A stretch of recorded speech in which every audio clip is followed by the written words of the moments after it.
बोलो गणेश जी महाराज की जय। एक ब्राह्मण था, रोज सवेरे उठकर गंगा जी नहाने जाया करता, आकर गणेश जी की पूजा करता। उसकी औरत को पूजा अच्छी नहीं लगती थी।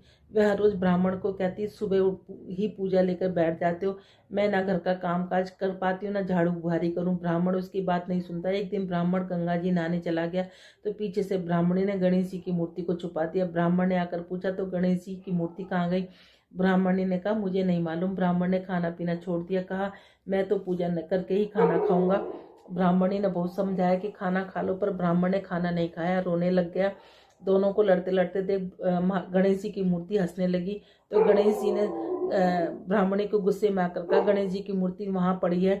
उसने ब्राह्मण ने गणेश जी की पूजा करी। मूर्ति ने कहा, मेरी सेवा करते करते बहुत दिन हो गए, कुछ मांग लो। ब्राह्मण ने कहा, अन्न मांगू, धन मांगू, दुनिया में जितना सुख है सब मांगू। गणेश जी ने ब्राह्मण को सारा सुख अन्न धन दे दिया। ब्राह्मण मूर्ति को घर मंदिर में रखकर पूजा करने लगा। ब्राह्मणी ने इतना धन मिलने से उसकी पूजा करने की श्रद्धा हो गई। फिर ब्राह्मण को बोली, अब मूर्ति घर ले आओ। खूब प्रेम से पूजा पाठ करने लगी। गणेश जी महाराज जैसे ब्राह्मण को सुख दिया, वैसे कहते सुनते हमारे और हमारे परिवार में से एक लड़की कहती, पिताजी मैं तेरे साथ चलूंगी। ब्राह्मण सूखने लगा। ब्राह्मणी बोली, क्यों सूखते जाओ? ब्राह्मण बोला, पीपल में से लड़की कहती, पिताजी मैं तेरे साथ चलूंगी। बोली, कल ले आना, जहाँ 6 खाएंगी वहाँ 7वीं भी खा लेगी। दूसरे दिन ले आया। उस दिन आटा मांगने गया तो थैली भर भर के मिला। आटा छानने लगी। बोली, माँ मैं छानूंगी ना, पावनी बेटी धोली हो जाएगी ना, मैं तो छानूंगी। उसने छाना, परात भर गई, खाना बनाने में लगी। तब मैं भी बोली, माँ मैं बनाऊंगी। माँ बोली, ना बेटा तेरी उंगली चल जाएगी। ना माँ, मैं ही बनाऊंगी। रसोई में 36 प्रकार के भोजन बनाए, सबने पेट भर भर के खिलाया। दूसरे दिन और दिन भूखे रहते थे, उस दिन पेट भर के खाया। अब थोड़ी देर बाद उनका भाई आया, बोला, जीजी मुझे भूख लग गया, रोटी खाऊंगा। बहन सोच में पड़ गई, सबने खा लिया, कहाँ से खिलाऊंगी? बेटी बोली, माँ क्या बात है, तेरा मामा है, रोटी खाएगा। रसोई में गया, 36 प्रकार के भोजन बनाए, लाकर मामा को जिमा दिया। जीजी ऐसा भोजन मैंने कभी ना खाया जैसा आज खाया। भाई तेरी पावनी भांजी आई, उसने बनाया था। मामा खाकर चला गया। शाम हुई और बोली, माँ चौकी पर दीवा जलाकर बैठा दो, मैं कोठी में सोऊंगी। ना बेटी तू डर जाएगी ना, मैं तो कोठे में ही सोऊंगी। कोठे में सो गई। आधी रात को उठी, चारों तरफ आँख फिराई, धनी धन हो गया, जाने लगी। बाहर बूढ़ा ब्राह्मण सो रहा था। बेटी तू कहाँ चली? माँ वह बोली, मैं तो लक्ष्मी माता हूँ, इसके घर 6 बेटी थी, दरिद्र दूर करने जाई, तेरा ने करवाया, तू भी करा ले। उसके घर में चारों तरफ आँख फिराई, धनी धन हो गया। सवेरे उठकर ढूंढने लगे, पावनी बेटी कहाँ गई? ब्राह्मण बोला, वह तो लक्ष्मी माता थी, तेरे साथ साथ मेरा भी दिल दर्द दूर करी है। लक्ष्मी माता जैसे उसके दिल दर्द दूर करे, वैसे कहते सुनते सबके करना, और हमें और हमारे परिवार के सबके करना। बोलो, बुढ़िया माई थी, तुलसा माता की पूजा क्या करती? कहती, तुलसा माता तू सुखदाता, मैं बिरला सींचू तेरा, तू कर निस्तारा मेरा। पार दे, पिटम्बर दे, विश्वनाथ के घाट दे, चटके की चाल दे, पटके की मौत दे, कृष्ण जी का कंधा दे, वृंदावन का वास दे, मीठा मीठा ग्रास दे, वैकुंठ का वास दे, कार्तिक का महीना दे, काशी का दिन दे, कार्तिक माह बैसाख का महीना दे, एकादशी का दिन दे। आए कृष्ण जी भगवान, इतनी औरतें आती हैं तुम्हारे को लाड़ चाव करती हैं, पूजा पाठ करती है, कार्तिक माह बैसाख में तुम्हारी पूजा पाठ करती हैं, फिर भी तुम सूखती जा रही हो। कहने लगी, तुलसा मैया बोलने लगी कि मैं सब कुछ तो दे दूंगी, लेकिन तुम्हारा कंधा कहाँ से दूंगी? तो भगवान ने कहा कि कोई बात नहीं। उन्होंने एक घंटी दे दी कि इसे बजा देना, मैं चलाऊंगा। एक दिन उसने सोचा, घंटी बजा के देखो तो सही, कहीं आते कि नहीं आते कृष्ण जी भगवान। उन्होंने घंटी बजाई, आए कृष्ण जी भगवान, क्या बात है? कि कुछ नहीं, कि कुछ तो बात है, कि ऐसे ऐसे वो तुम्हारा कंधा मांगती है। कहने लगे कि ठीक है। अब एक दिन बुढ़िया हमारी तुलसा माता ने घंटी बजाई, सोचने लगी देखो कृष्ण जी भगवान आते कि नहीं आते। उन्होंने घंटी बजाई, कृष्ण जी भगवान आ गए। कहने लगी, क्या बुढ़िया माई मर गई? कि नहीं, मैं तो इसलिए आई हूँ कि तुम आते कि नहीं आते, मैंने घंटी इसलिए बजाई थी। एक दिन बुढ़िया माई सचमुच में मर गई, किसी के उठाए से न उठती। सब कहने लगे, सवेरे उठ कर जिन क्या पाप घाट की माला फेरती थी, जो इतनी भारी होगी, किसी के उठाए से न उठती। आए कृष्ण जी भगवान, देखो तो सही दुनिया में क्या डंडोल है कि एक बुढ़िया माई मरी पड़ी है।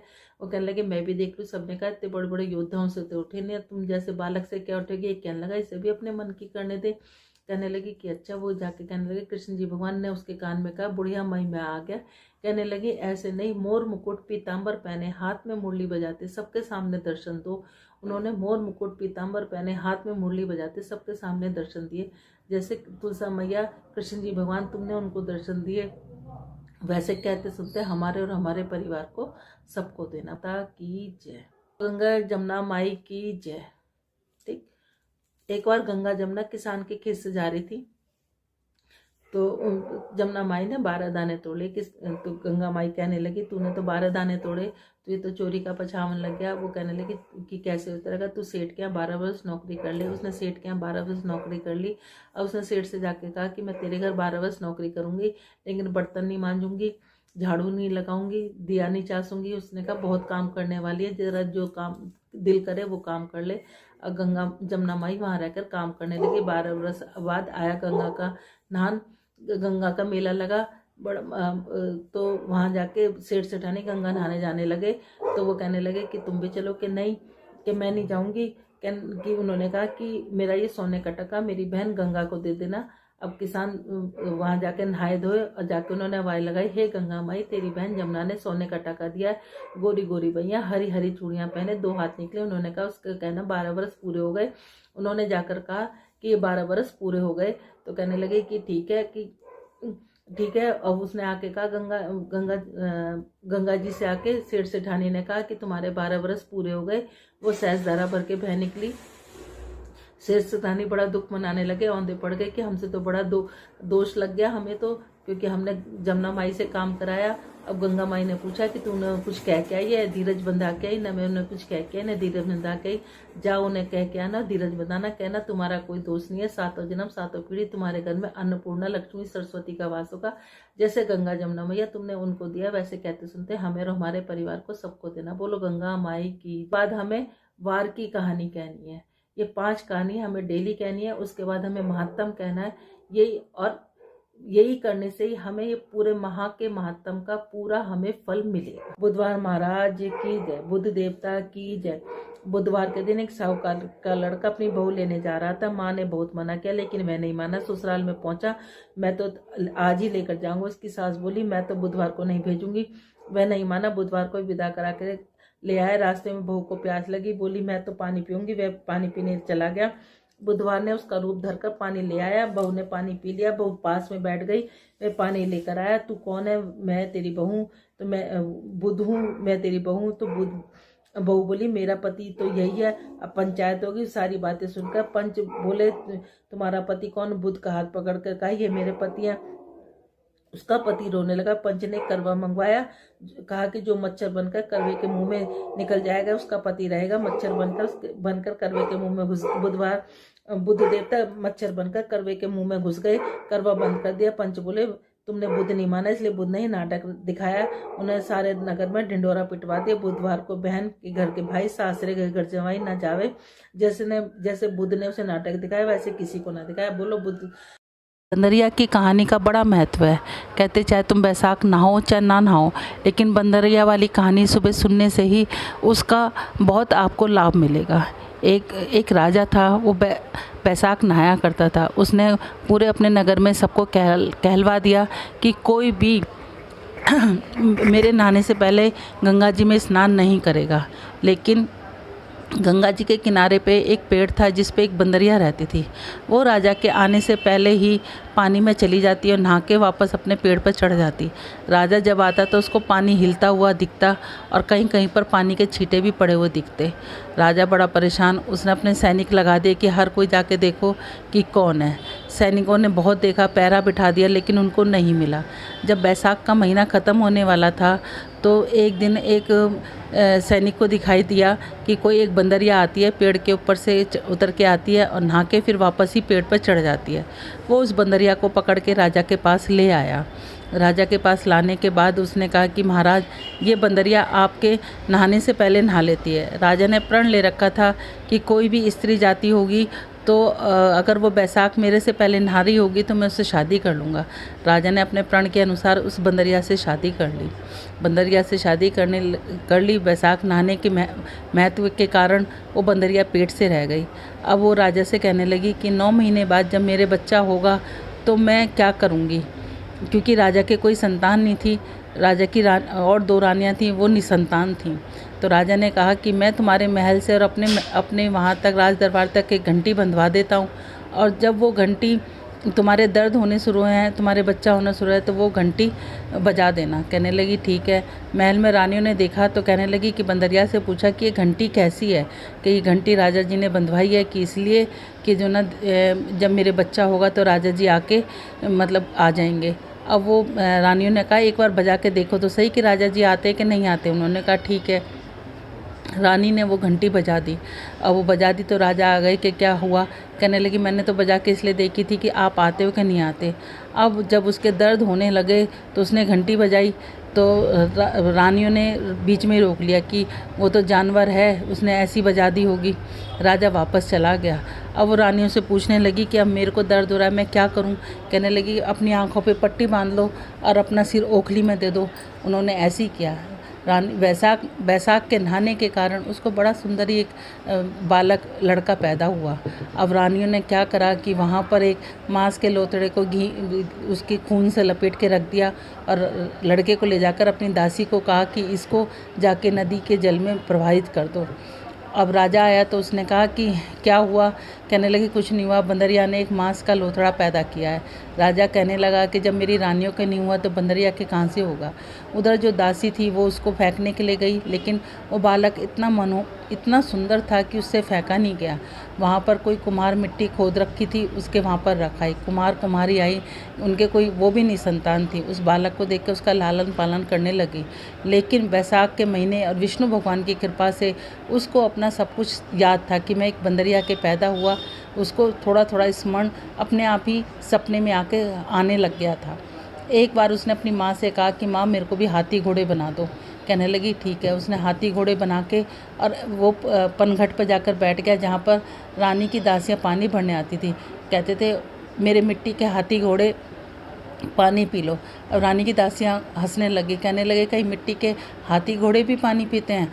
अब उसने कहा कि कहीं बंदरिया भी मांस का लोथड़ा देती हैं। तो अब वो समझ गई। उन्होंने रानी से जाके कहा। रानी ने उनके लिए उसके लड्डू बनवाए, जहर के लड्डू बनवाए। लेकिन विष्णु भगवान की कृपा से वो जहर के लड्डू उसके गोंदगिरी के लड्डू बन गए। अब वो कहने लगा कि माँ मुझे 108 घड़े बना के दे दो और 108 गोलियाँ दे दो। उन्होंने उसको 108 घड़े बना के दिए, 108 गोलियाँ दी। अब वो उनको ले जाके वहाँ बैठ गया और वहाँ पर गणगौर पूजने के लिए कुछ लड़कियाँ मिट्टी लेने के लिए आईं। बहुत तेज़ धूप हो रही थी तो उसकी वजह से उन्हें प्यास लगी। उन्होंने कहा हमें पानी पिला दो। वो आग जलाकर बैठ गया। कहने लगा कि मैं पानी पिलाऊंगा, पहले एक एक गोली खाओ और इस आग के चारों तरफ चक्कर लगाओ। पूछने का हम तो नहीं खाते, हम तो नहीं करते। कुछ कहने लगी गोली खाने में चक्कर लगाने में क्या जाता है। उन्होंने गोली खाई, चक्कर लगाए। तो जिन्होंने लगाए वो घर जाकर वो किसी को उल्टी होने लग गई, किसी को रोटी से जी ना करे। अब उनके लड़कियों के माँ बाप ने उनकी शादी निकाली तो पंडितों ने कहा कि इनकी शादी तो हो चुकी है। उन्होंने कहा नहीं। इसके बाद क्या नाम है, अब लड़कियों से पूछा गया तो लड़कियों ने कहा कि ऐसे ऐसे कुम्हार के लड़के ने हमें गोली दी और आग के चारों तरफ चक्कर काटे, हमने ऐसे ही किया तो उसके कारण हमारा जब से ऐसे हाल होने लग गया।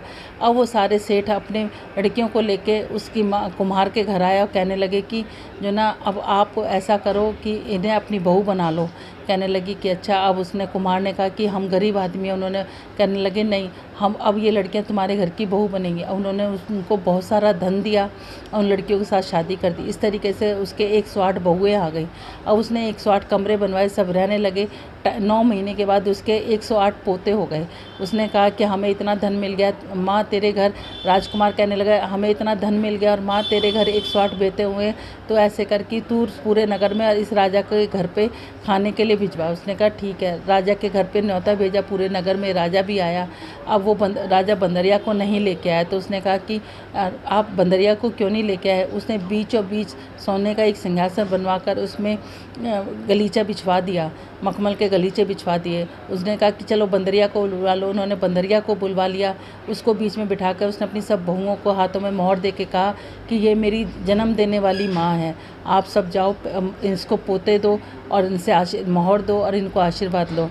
अब रानियाँ समझ गई कि ये वो ये। रानी रूठ के जाने लगी कि हमसे ज़्यादा ये बंदरिया की हाव भगत क्यों कर रहा है। राजा ने पूछा कि ऐसा क्या है जो रानियों की और हमारी ना पूछ के तुम बंदरियों की आओ भगत कर रहे हो।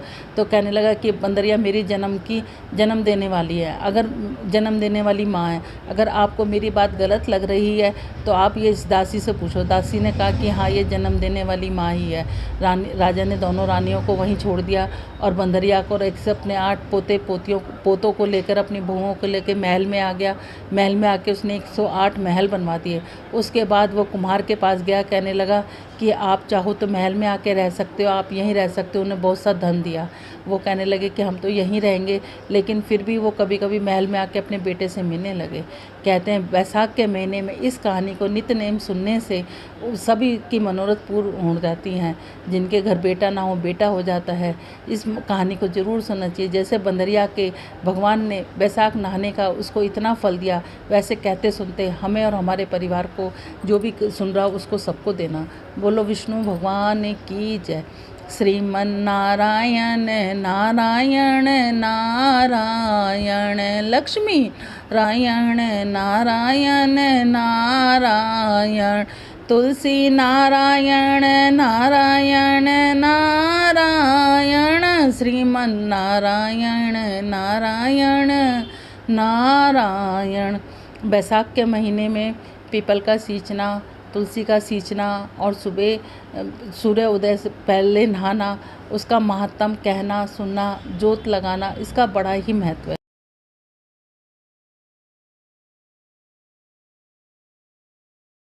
नारायण नारायण, लक्ष्मी नारायण नारायण नारायण, तुलसी नारायण नारायण नारायण, श्रीमन नारायण नारायण नारायण।